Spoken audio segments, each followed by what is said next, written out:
seguramente por el presente o algo por el estilo. Así que pónganse los nombres, porque por ejemplo acá tengo uno que dice iPhone, que no sé quién es la persona que está detrás del iPhone. Así que pónganse bien los nombres para que cuando haga la captura y pase el listado de quiénes son los que estuvieron presentes, puedan, eh, puedan computarle el presente de la clase de hoy sin problemas. Así que bueno, sigo con esto. Les puse acá algunas herramientas que se usan habitualmente si se quieren meter en este mundo. Eh, de todas estas que figuran acá, cada una tiene su característica en particular, ¿no? Sirve para una determinada acción en particular. El del análisis de redes, para hacer un buen análisis de redes, utiliza la técnica de los grafos, digamos. Es muy poderosa la herramienta Maltego. Maltego tiene una versión gratuita y una versión de pago, pero ya solo con la gratuita pueden hacer un mundo de cosas. Y dos, es algo muy tradicional, pero la verdad que para construir redes sirve, pero no sirve tanto como eh, para armar una buena estrategia de OSINT. Malteo para hacer OSINT es espectacular, es muy buena, muy poderosa. Después, para explorar elementos conectados a Internet, Shodan es como si fuera el Google, pero de los dispositivos conectados a Internet. Así que Shodan requiere, sí, saber un poco de ciberseguridad para poder usarlo. OSINT Framework es una plataforma de trabajo que sirve para hacer búsquedas en distintos tipos de fuentes dependiendo de qué es lo que estén queriendo buscar. Es muy tradicional, es bastante antigua, pero sigue siendo muy buena para usar. Y después ya tengo dos plataformas que se usan más para cuestiones más fuertes, digamos, pero si alguno de ustedes tienen ganas de explorar, Chainalysis y CipherTrace son dos plataformas que se usan para hacer tracking reverso de operaciones con criptomonedas. Las dos son muy buenas, pero las dos son privativas. A los dos hay que pagar, no son gratis. Y después Gotham, por ejemplo, es una plataforma que se usa para integrar grandes cantidades de datos. Tiene una versión trial que lo pueden usar para explotar todas las posibilidades de la plataforma, van a tener que, que pagar, digamos. Así, pero les dejo esto por si ustedes en algún momento quieren investigar al respecto. Vamos a meternos con una experiencia que hubo en Estados Unidos, que fue uno de los primeros lugares en donde se estableció, o se llevó adelante, o se practicó la experiencia de el Predicting Policing, o el Predictive Policing, digamos, que es una especie de sistema que armaron para armar un mapeo predictivo del delito a partir de todo lo que veníamos hablando recién, digamos, ¿no? De todo esto que veníamos comentando recién. Bueno, ellos ejecutaron todo eso, fueron desarrollando en el tiempo unos buenos modelos y armaron ahora ya hay en varios países más, pero los primeros que lo ejecutaron son, perdón, en varios países y en varios estados de los Estados Unidos más desarrollados, pero Los Ángeles, Atlanta y Seattle son los primeros lugares donde esto se puso en práctica. Y básicamente lo que planteaban eran esquemas algorítmicos, era un esquema algorítmico de inteligencia artificial que usaba machine learning básicamente y predecía la probabilidad, ¿no?, de ocurrencia de delitos a partir de la frecuencia con la que habitualmente se ejecutaban en esos lugares. ¿Cuál fue el gran problema que tuvieron los estadounidenses cuando ejecutaron? Al principio, a ver, vamos por parte. El sistema de Predictive Policing fue muy bueno porque les modificó el esquema en que ellos instauraron la dinámica de la distribución de recursos en cada una de estas ciudades, porque a partir del mapa de intensidad delictiva se desplazaban los recursos para custodiar o para cubrir esos espacios, en contraposición al viejo modelo tradicional de distribuir a través del análisis estadístico.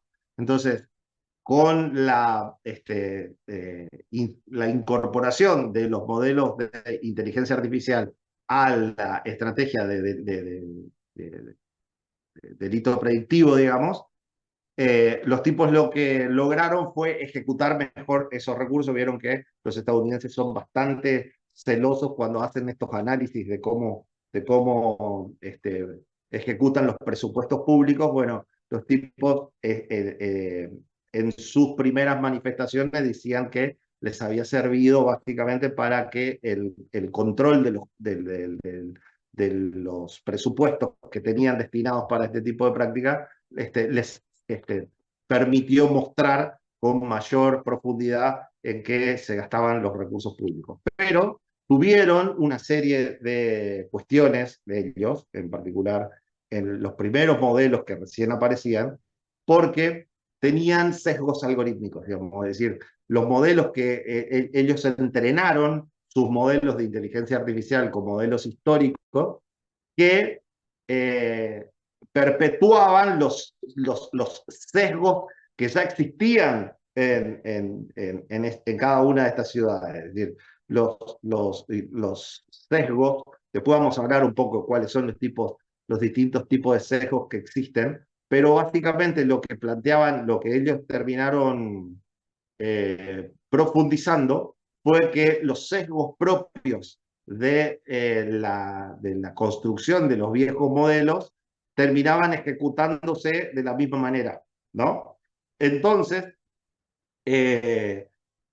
terminó por hacer fracasar, digamos, en la primera parte de la instalación de este tipo de modelos, o generó un poco mayor cantidad de polémica, porque eh, estructuraban sus búsquedas en los lugares tradicionales. Es decir, vieron como si yo les dijera, si los modelos tradicionales históricos decían que todos los negros eran los delincuentes, los modelos, el algoritmo digamos, ese modelo histórico entrenó al algoritmo para que prediga básicamente este tipo de modalidad también, digamos, ¿no? Entonces, este tipo de sesgo fue eh, complejo y generó bastante problemas eh, en la instalación primitiva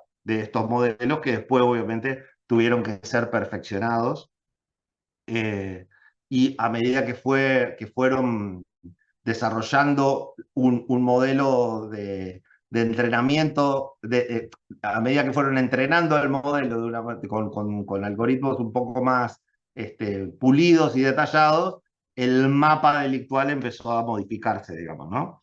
El tema está en que ese bucle de retroalimentación eh, del viejo modelo tradicional hizo que tuvieran grandes problemas de perfilamiento, o amplificaban perfilamientos ya existentes, digamos, ¿no? Eh, la, la generación de, de estas primeras experiencias sirvió básicamente para metodologizar los entrenamientos de los modelos que después fueron ejecutándose en los diferentes otros estados. Sí tuvieron mucha disminución, digamos. ¿Sí? Por ejemplo, ellos dicen que 20% redujeron un 20% los robos de autos, por ejemplo, con la instauración de este modelo. Y en promedio dicen que el crimen, el crimen, el homicidio, se redujo en un 5%, ¿no? A partir de estos tipos de la ejecución de estos tipos de modelos. En el tiempo, obviamente, otros modelos en otros estados en Estados Unidos fueron incorporando estos diferentes estilos de análisis predictivo, pero lo que sirvió básicamente fue para darse cuenta de que un solo valor histórico no puede ser el elemento saliente en el entrenamiento de estos modelos. Es decir, básicamente lo que trajo como aprendizaje para todos los Estados Unidos y para todo el mundo también a partir de ahí, es que, por ejemplo, la tecnología no se le puede pedir neutralidad porque la tecnología no tiene eh, capacidad de discernimiento. La tecnología solamente tiene capacidad de cálculo. Y el cálculo se ejecuta a partir de los algoritmos que se elaboran.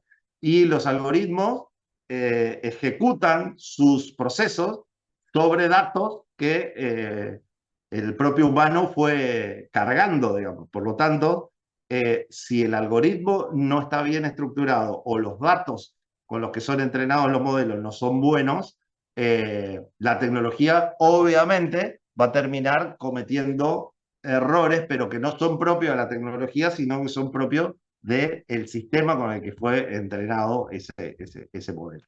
La, la opacidad al principio, los Estados Unidos, estos países, las policías, negaban la existencia de este tipo de sesgos, pero con el tiempo tuvieron que ir reconociendo estos errores. Por lo tanto, el otro aprendizaje es que si de entrada el sistema hubiera sido transparente, probablemente este tipo de sesgos se hubieran podido advertir de manera anticipatoria antes de que se reproduzca el hecho y termine siendo mal visto por la sociedad, ¿no? Los resultados, la evaluación de las auditorías que se hicieron sobre esos modelados fueron los que terminaron por producir como una especie de purificación del algoritmo y de las bases de datos con los que fueron alimentados luego, y eso terminó siendo esencial, digamos, como para que después paulatinamente la sociedad fuera aceptando que este tipo de modelos son más eficientes que el modelo, que la lógica tradicional de la prevención del delito a partir de la práctica habitual que hasta ese momento regía. Digamos. Así que eso sirvió, se perfeccionaron en poco tiempo, digamos, se perfeccionaron en poco tiempo estos modelos y hoy tienen buena aceptación. Ahora, imaginemos, vamos a trasladar todo esto que vimos a nuestro contexto. Y probablemente acá sí ya nos vamos a meter en la parte en la que puede ser polémico o puede ser controversial. De alguna manera puede llegar a ocurrir este tipo de debates. Nosotros, ¿qué tenemos hoy? Tenemos en particular grandes tasas de delitos contra la propiedad en el país. Probablemente no tengamos tantas tasas de homicidio, pero sí en comparación con otros países, pero sí tenemos una alta tasa de delitos contra la propiedad. Hay zonas del país en donde hay ya células de crimen organizado muy activas, ustedes saben, Tucumán, el sur de Tucumán, Rosario, el conurbano bonaerense, digamos, hay determinado, hay en Mendoza le llaman la triple frontera mendocina, que es la triple frontera del departamento capital, no me acuerdo cuáles son los otros dos que están, pero también ahí hay un núcleo duro de crimen organizado que está creciendo en el tiempo, varias bandas que fueron desarrollándose y que empezaron a ejecutar complejidades en la elaboración de sus conductas criminógenas, digamos. Ya no son solamente los monos en Rosario, están los Funes en Tucumán, y hay un montón de otros clanes que estaban, los Sena en Chaco, hay un montón de otros clanes que estaban desarrollando sus estrategias de narcotráfico, básicamente, pero que arman, a partir del narcotráfico, se construyen células de crimen organizado para varias para otro tipo de modalidades, sicariatos, por ejemplo, muy habitual en Rosario, el sicariato, a partir de la estructura de funcionamiento de estas células de narcotráfico a partir de las bandas, digamos, ¿no? Entonces, ¿tenemos eso conviviendo en nuestro país? Sí, lo tenemos, por desgracia. Y, por desgracia también, hay zonas de nuestro país en donde están mucho mejor preparadas desde el punto de vista de la infraestructura tecnológica que otras, digamos. No hay una homogeneidad en todas las provincias del país respecto de la capacidad de instalación tecnológica, no solamente de dispositivos, también de arquitectura de la red para poder hacer que esos dispositivos funcionen.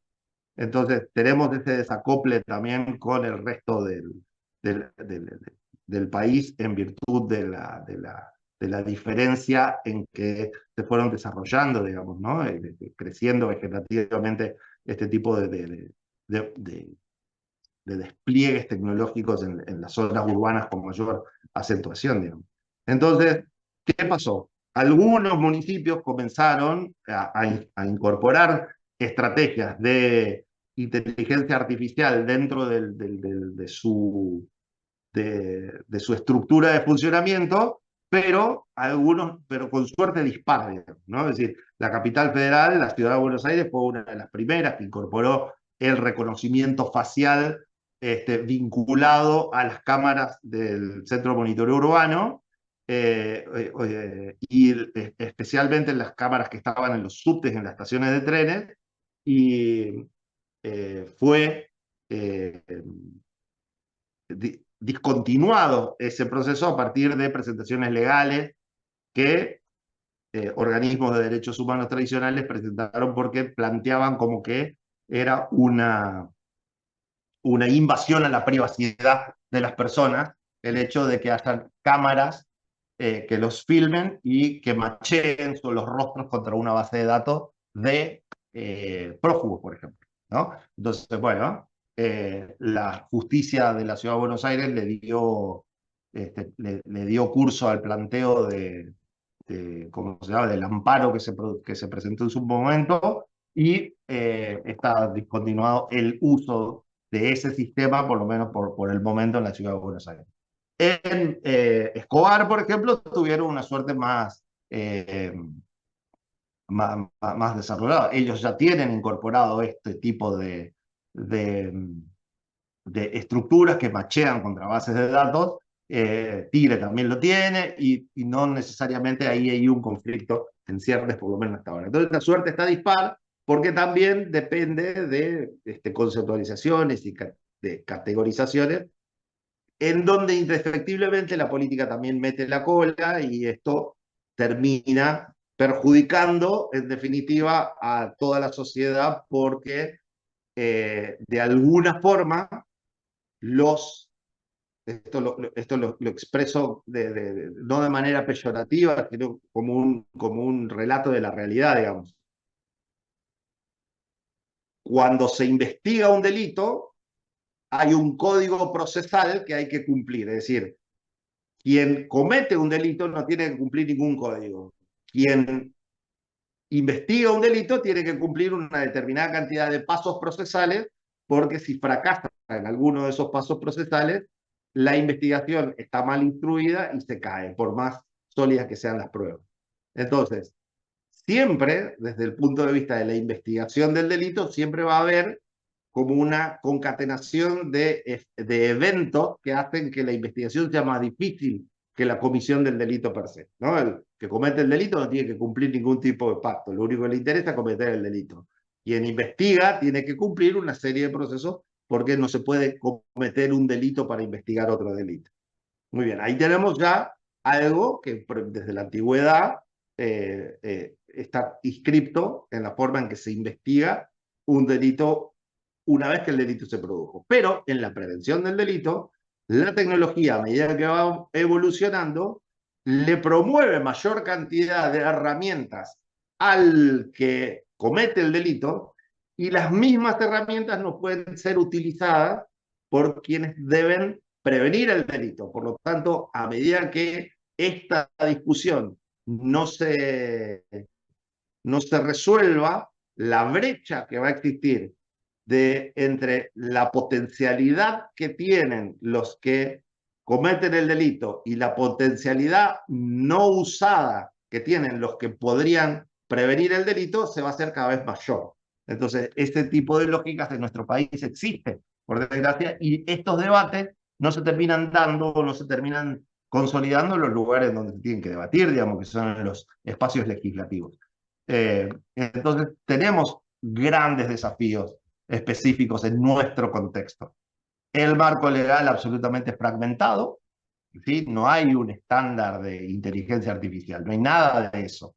De hecho, todavía seguimos discutiendo, ¿sí?, las imágenes que son generadas íntegramente por inteligencia artificial, en donde se ven menores siendo abusados sexualmente, si es delito o no es delito. Hoy, tal cual está escrito el Código Penal, eso no es delito, ¿sí? Si la imagen de abuso sexual es generada íntegramente por la inteligencia artificial, no es delito, porque no hay ningún menor real siendo representado en esa imagen. Y como está escrito nuestro Código Penal, impacta directamente en que la conducta es punible, pero la prueba no. Por lo tanto, no se le puede imputar el delito al delincuente. Entonces, a medida que esto no se vaya zanjando, el marco legal fragmentado va a seguir siendo un problema para la incorporación de todas estas herramientas que vimos y que se pueden usar, pero que no se usan justamente por este gran impedimento. Lo otro es que tampoco nuestras fuerzas de seguridad, ni las federales ni las provinciales, tienen un sistema único de convergencia tecnológica, ¿sí? Entonces, ante la ausencia de estos sistemas de convergencia tecnológica, inclusive de convergencia procedimental, vamos a tener siempre un límite en la capacidad de maniobrabilidad por parte de las fuerzas de ejecución de prevención del delito. Vamos a sacar de plano lo que puse ahí, pero también impacta que no es lo mismo los recursos que hay en provincias en donde puede haber mayor cantidad de disponibilidad de recursos para poder comprar tecnología de aquellas en las que los recursos habitualmente no alcanzan para ello, ¿no? Y después, desde el punto de vista procedimental, tenemos un problema grande también porque al no tener suficiente cantidad de denuncias respecto de los hechos delictivos que existen, ¿no? Es decir, existen por lo menos la mitad de los hechos delictivos que ocurren no son denunciados. Por lo tanto, esta subcarga de denuncias hace que no podamos tener un modelo histórico real que nos permita alimentar un modelo de inteligencia artificial creíble, digamos, ¿no? Porque justamente no tenemos ni denuncias convenientemente cargadas, ni encuestas de victimización convenientemente bien hechas, y para colmo hay diferencias, no hay un único estándar respecto de cómo se cargan las denuncias. Entonces, no puedo transformar toda esta información en un dato, en un dato estructurado que sea fácil de procesar, porque la forma que se carga una denuncia en la provincia de Buenos Aires es diferente a la forma que se carga una denuncia en la provincia de Misiones, por ejemplo. Entonces, esa falta de estandarización también impacta negativamente sobre la capacidad de utilizar esos datos de manera estructurada. Así que a todo eso le agregamos lo que venimos hablando desde que empezó la clase hasta ahora, que hay una desconfianza de la sociedad respecto de la institucionalidad policial, que hace que también cada vez que aparezcan estas, eh, estas propuestas de modificación de conductas o de esquemas de prevención delictual, obviamente lo primero que aparece o que emergen son las opiniones en adverso, ¿no? Entonces, eso también tenemos y es algo habitual en nuestro país. ¿Cuáles son estos son los desafíos que tenemos? ¿Cuáles son los dilemas éticos que existen hoy, o por lo menos que se plantean hoy cada vez que hay la intención de discutir estos esquemas del policing predictivo, ¿no? Yo lo dejé en el slide como preguntas, ¿está? Como si todas fueran preguntas, porque pues, no quiero emitir juicio de valor respecto de esto. Simplemente quiero despertar el análisis en cada uno de ustedes y que ustedes puedan también darse la posibilidad de hacerse estas preguntas y responderse, a ver qué creen íntimamente desde sus propias visuales, qué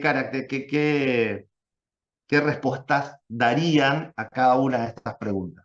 Prevención versus presunción de inocencia, eficiencia versus equidad, seguridad pública versus privacidad individual, autonomía algorítmica versus discrecionalidad humana. Todas conductas o situaciones que ya vivieron otros países, sobre todo el último de los puntos ya vivió Estados Unidos cuando instauró el sistema del policing predictivo y fue modificando, a medida que fue cursando este tipo de lógicas, se fueron modificando para que el modelo tenga valor real para beneficio de la sociedad de cada uno de sus estados, digamos.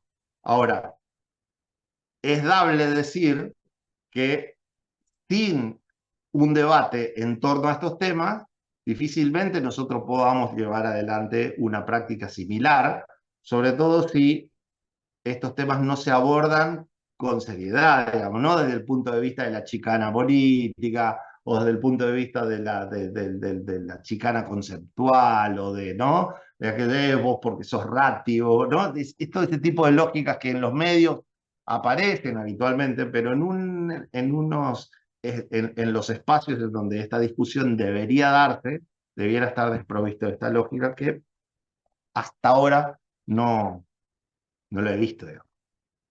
La inteligencia artificial en la seguridad tiene principios éticos que cubrir, pero acá los principios éticos se lo aporta el ser humano, digamos, no se le puede pedir los principios éticos al modelo de inteligencia artificial. ¿Sí? Es decir, la tecnología, la ciencia, no se le puede pedir principios éticos, ¿no? Yo puedo armar un buen algoritmo, puedo armar un buen modelo, pero el buen modelo va a ejecutar los cálculos, va a hacer cálculos predictivos, va a hacer cálculos de probabilidad, y no puedo echarle la culpa al modelo algorítmico de un error de carga o de un error eh, de, de, de, de caracterización de la base de datos con la cual se alimenta el modelo. Entonces, esto, transparencia, exactitud, no discriminación, supervisión humana, forman parte de elementos que tienen que rodear a los modelos de inteligencia artificial. Sobre todo la parte de la no discriminación, porque aquí tiene que ver con los distintos tipos de sesgos que existen hoy en la carga de los modelos estadísticos tradicionales con los cuales se arman los mapas del delito habitualmente, ¿no? ¿Cuáles son esos sesgos? Los sesgos básicamente de datos históricos, que es lo que venimos hablando desde que arrancamos la clase, ¿no? Patrones de arrestos previos que podrían terminar reflejando como que si la mayoría de los arrestos ocurrieron en La Boca, por ejemplo, es porque La Boca es más peligroso que Villa Urquiza, ¿no? Vamos a plantearlo en estos términos. Entonces, si nos valemos exclusivamente de los datos históricos, hay un sesgo que tiene que ser materialmente resuelto al momento del entrenamiento de ese modelo de inteligencia artificial. El sesgo de observación que impacta sobre la vigilancia sobre determinadas áreas, ¿no? Entonces, no es lo mismo la mirada que cae sobre, no sé, la Villa 1-11-14 o la Villa, la de Retiro, ¿no? No, ya no es más villa, sino ya está siendo urbanizada, pero bueno, pongámosle, digamos, ¿no? Es la antigua Villa 21 o la 1-11-14 de Flores, ¿no? Ese tipo de observación sobre esos lugares, porque obviamente tienen una carga delictiva más potenciada, digamos, ¿no? Entonces, ese sesgo de observación puede terminar también generando falsas detecciones focales que, que inclusive tiendan a inclinar una mala categorización del crimen real, ¿no? Y después sí están los sesgos propios de cómo se arman los modelos algorítmicos, ¿sí? Si yo utilizo variables que están mal en el momento que armo la matriz de variables con la que utilizan los algoritmos de los modelos, obviamente que eso no se resuelve con una buena base de datos, se resuelve con una reconfiguración del algoritmo, digamos, ¿no? Si al modelo de inteligencia artificial lo reentreno con datos que también están cargados de falacia, entonces el modelo se va a seguir entrenando para peor, ¿no? O si los seres humanos que se valen del modelo de inteligencia artificial para terminar haciendo otra cosa diferente a lo que el modelo de inteligencia artificial le muestra, de tal forma de que la retroalimentación futura de ese modelo de inteligencia artificial sea aquella que el humano decidió y no lo que el modelo de inteligencia artificial predictivo lo dijo, obviamente que también el modelo va a terminar siendo orientado hacia un fracaso, digamos, ¿no? Todos estos sesgos, por suerte, tienen, desde el punto de vista tecnológico y desde el punto de vista conductual, algunas técnicas para mitigarlos, ¿no? Es decir, hay distintos tipos de técnicas que en distintas fases del entrenamiento del modelo se ejecutan para poder reentrenar y mitigar cada uno de esos sesgos. Hay desde la fase de preprocesamiento, en el entrenamiento y en el postprocesamiento. Cada una de esas distintas fases tienen determinadas estructuras de regulación del sesgo para tratar de eliminar aquello que viene mal barajado de origen, digamos, ¿no? Que viene mal barajado desde el momento en el que voy a incorporarle información al modelo para ir reentrenándolo. La evaluación continua es algo que se hace de manera sistemática, pero el reentrenamiento del modelo es algo que se hace de manera concomitante a la elaboración del modelo. Entonces ahí tenemos, por suerte, cada uno de estos diferentes caracteres que nos van modificando la conducta. Yo, obviamente, no voy a hablar de cada uno de ellos en particular, pero les voy a dar esta presentación para que todos ustedes tengan. Después le voy a mandar a la gente de la diplomatura para que les acerque. Dos evaluaciones importantes antes de terminar la clase. Me quedan 2 slides. Hay mucho marco legal internacional relevante en torno a la inteligencia artificial que podría impactar en el entrenamiento de los futuros modelos o podrían servir de ejemplo para perfeccionar o incorporar nuevas herramientas al debate que podría darse en Argentina en algún momento alrededor de estos temas. Obviamente que yo no creo que sea posible regular la inteligencia artificial, porque obviamente la tecnología es irregulable, ¿no? No se puede regular la inteligencia artificial. Sí se puede plantear límites éticos a su uso, pero no sé si la regulación va a impedir de que los modelos de inteligencia artificial sigan existiendo. El Reglamento General de Protección de Datos Personales de la Unión Europea fue uno de los primeros elementos sólidos que nutrieron a la reglamentación de la inteligencia artificial en Europa, especialmente en España, en donde todas las prestatarias de los servicios tienen que cumplir el Reglamento General de Protección de Datos Personales, porque si no las cargas legales y las multas que reciben son tremendamente altas, por lo tanto nadie tiene intención ir en contra de estos límites legales que ya están establecidos. Nuestra ley de protección de datos personales es bastante más permisiva que el Reglamento General de Datos Personales que existe hoy en la Unión Europea. Lo que no quiere decir de que, a medida que vaya pasando el tiempo, nuestra ley no vaya a tener actualizaciones, y lo más probable es que se termine nutriendo de este instrumento que ya está en práctica en la Unión Europea y que modificó inclusive la conducta de las prestatarias de Internet, ¿no? Para que sepan.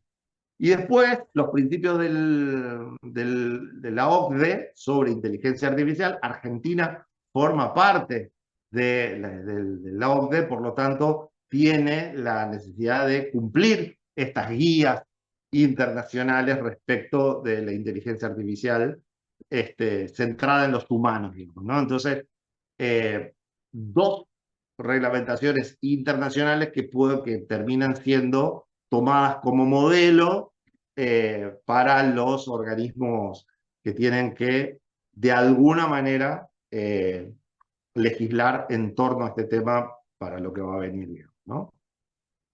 ¿Cuáles son las conclusiones de todo esto que vimos? Básicamente cinco.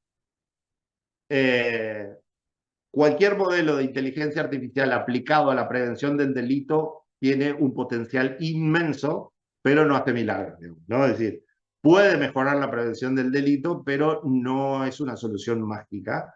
Hay que, necesariamente, tiene que estar complementado por un montón de otras caracterizaciones que hacen a la cultura o al sostenimiento de la ciudadanía, digamos, ¿no? Es decir, una buena administración de justicia tiene que venir de manera concomitante con un buen modelo de inteligencia artificial predictivo y todo el marco, el plexo normativo alrededor de quienes tienen que ejecutar ese marco, ese modelo de inteligencia artificial predictivo. Cualquier modelo tiene la potencialidad de caer en un sesgo de discriminación si no es bien entrenado o si tiene fallas en el diseño de origen. Sin esas salvaguardas, digamos, es muy difícil de que un buen modelo de inteligencia artificial predictiva pueda ser modelado o purificado para que le sirva realmente a la sociedad y no que le termine sirviendo a quienes pretenden instrumentar un determinado sesgo discriminatorio en el uso de estos modelos. El contexto cultural de cada uno de los países, inclusive de cada una de las provincias, impacta necesariamente respecto de cómo tiene que ser modelado esos esquemas.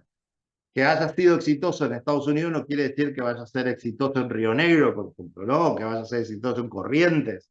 O un modelo exitoso en la ciudad de Buenos Aires no necesariamente va a terminar siendo exitoso en Catamarca.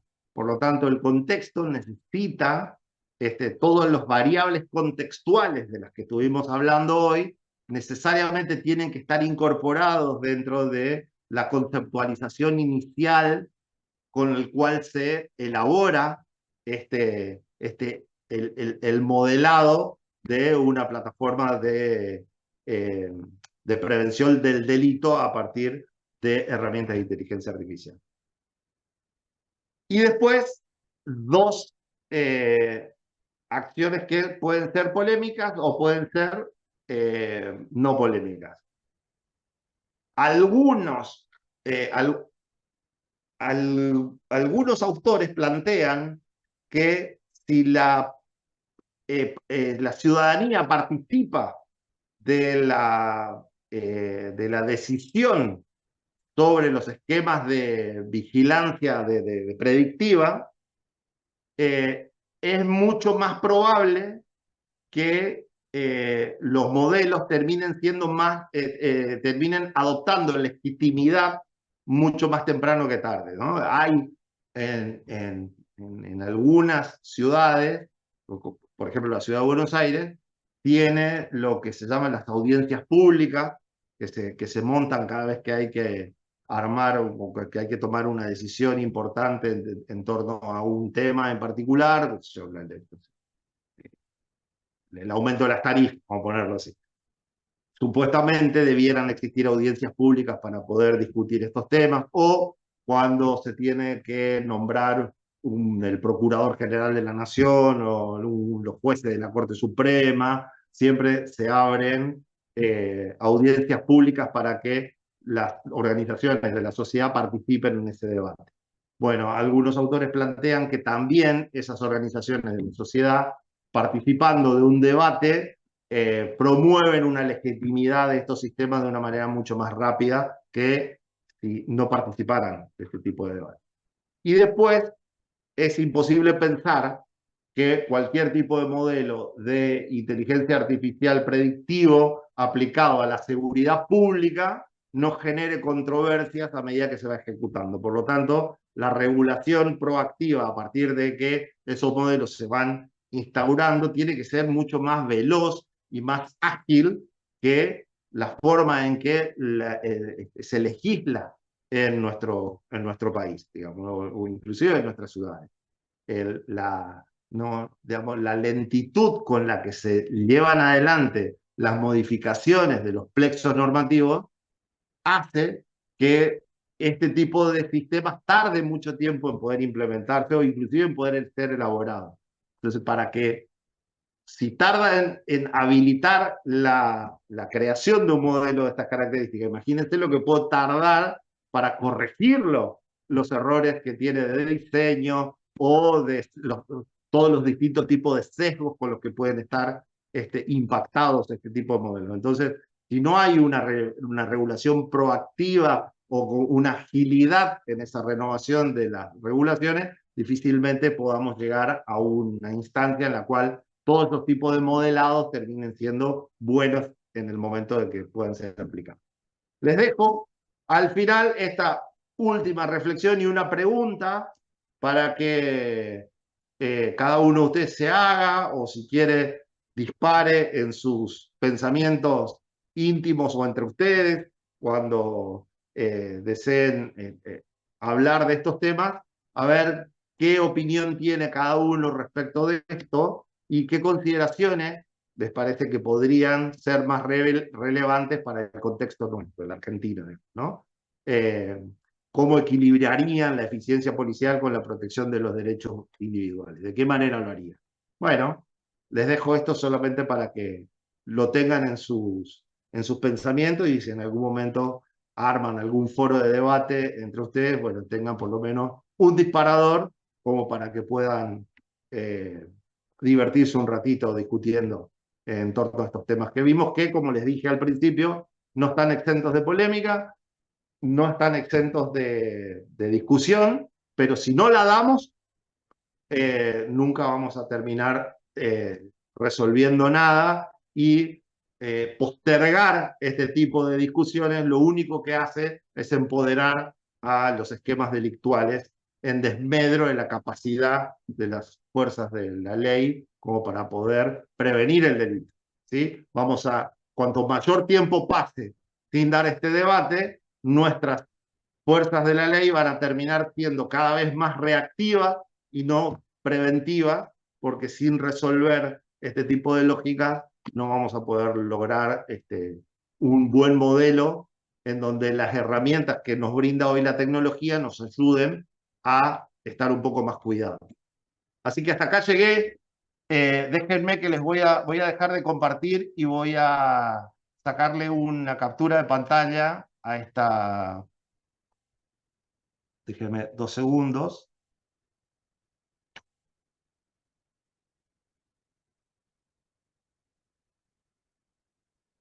Muy bien. Déjenme 2 segundos que voy a hacer.